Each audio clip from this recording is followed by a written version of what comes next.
Right.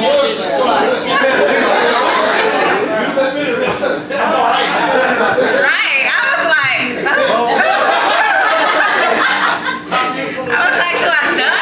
is he talking about me? My name ain't Tiffany, but maybe he used like creative license. I don't know, because I know some folks in this community that would co-sign all over that about me, but that's a different poem.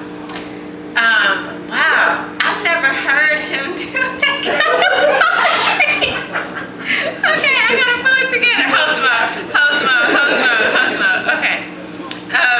As I said, Keisha was gonna come up here and share some of her story with us, and I want all of us to make a commitment tonight, myself included, reminding myself first, that's my way, that we are all going to do better and talk about our stuff, because there's always somebody else with the same stuff. And so, today is about these survivors and those who have survived, the warriors and the battle. And I want y'all, like I said, because we're not gonna, we gotta keep the energy high, because she about to bring it. That's not her, so you're not about to hear some sad, tragic, her vibe is like 50 on a scale of 1 to 10. So I need y'all to give her some of that energy so she can give it back to you. So y'all put it together. You can dance, you can scream, you can bang on the table, snap your fingers, clap your hands. I'm East African, so we do that whole, whatever you want to do. If you think you can do it, take your best shot. But I want y'all to give it up for Keisha and Chemo. I began my battle July 28, 2010.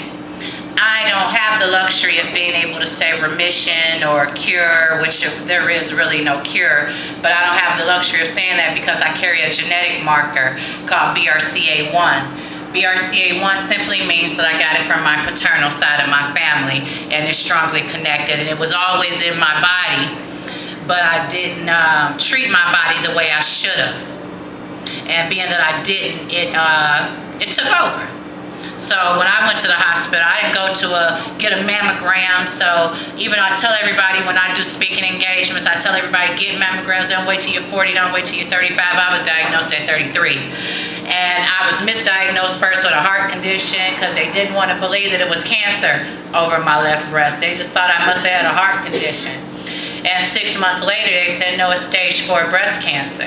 So to be 33 with 4 children, knowing that it's genetically connected to me, it was a hard pill to swallow.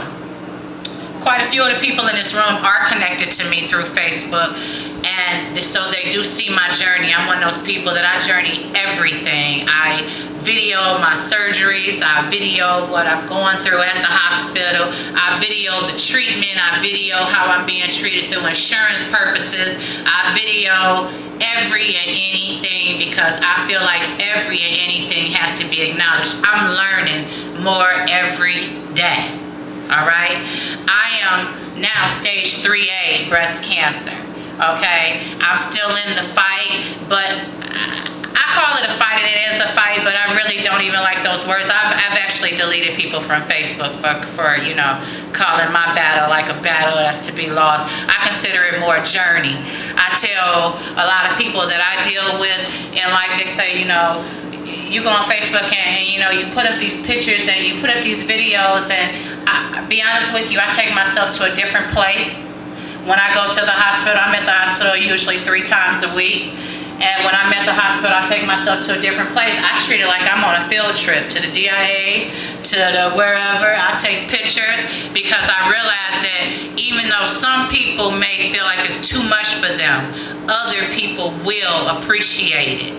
Other people will see that, you can get up and move while you're fighting cancer. Let me give you the first myth, or misconception I learned today in my comparative religion class, that myth does not mean wrong. Myth means story. So I'm going to say misconception now, because I just learned that. Everybody that's taking chemo don't lose weight, if you can tell. Everybody don't lose weight. Actually, when people begin to lose their weight, that's normally when they're in their last stages. So I'm taking chemo, but I'm still I'm shapely and beautiful and everything else. So, we can kind of look normal. We are very normal people. I get up and I talk about it though because I like to remind everybody that we all have to get tested. I like to remind people that I didn't go into the hospital for a mammogram. I was 33 years old and I was blacking out. I was having constant blackouts. I thought I was just getting too drunk, to be frank with you. I thought that I was partying too hard, and I was like, damn, I gotta slow down. You know what I'm saying? You know how we go. You know what I'm saying? So, as I began to black out more, what we finally realized was that I had Addison's disease. The cancer had ate up my adrenal glands. And your adrenal glands are basically, the easiest way to describe it is your fear or flight. If a dog comes near most of you, you're going to either fight it off or you're going to run from it. I'm going to black out because I don't have the temperature gauge to understand what's happening at that moment. I am a survivor, and by right I want to make everyone understand also what survivor means. Survivor doesn't mean that you beat cancer. Survivor means that you took those drugs that can actually kill you, that help you with cancer, and you took them and you made it through that, okay? You're a survivor the minute you diagnosed. And your baby's a survivor from sickle cell anemia. Anyone that has lupus, MS, I don't care what you have, you're a survivor the minute you get diagnosed with it and you don't break down and fall and you continue to fight. It's my mission to continue to fight. I've been fighting 3 years. It'll be on July 28th. I expect to fight 25, 40, 50 more years. It's no different for me. I do want to take a second because the poets got me in a vibe to just be like, oh, I wish I was creative like that. Man, I wish I could sit up here. But in the process, the young lady, she did a beautiful poem on black men. And anybody that know me pretty well know that every year I do a Real Men Wear Pink event because I like to showcase that it's a lot of strong black men that stand by their women when they're in the battle. Mine is right over there to the side. Been with me 5, 6 years. And I got diagnosed 3 years ago. And I'm just a really open and frank person. So I'm going to say that when you're taking chemo, sex is the last thing on your mind, okay? But he didn't care. He stood by me. He was at every appointment. He didn't let me be by myself. He didn't let me...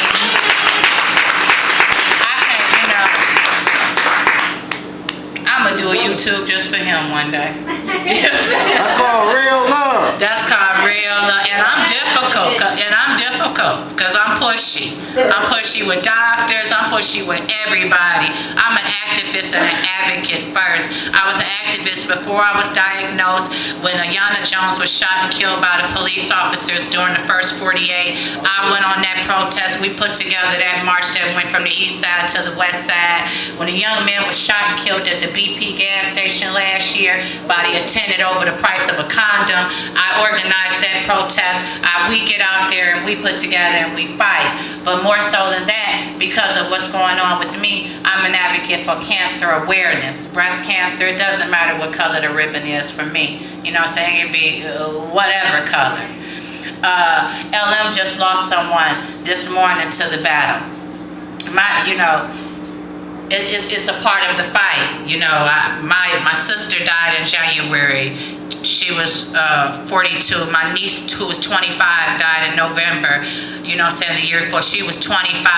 My uncle, my aunt, my father, my only surviving family member left that is in the battle besides me 2 days ago went in hospice because it went to his stomach.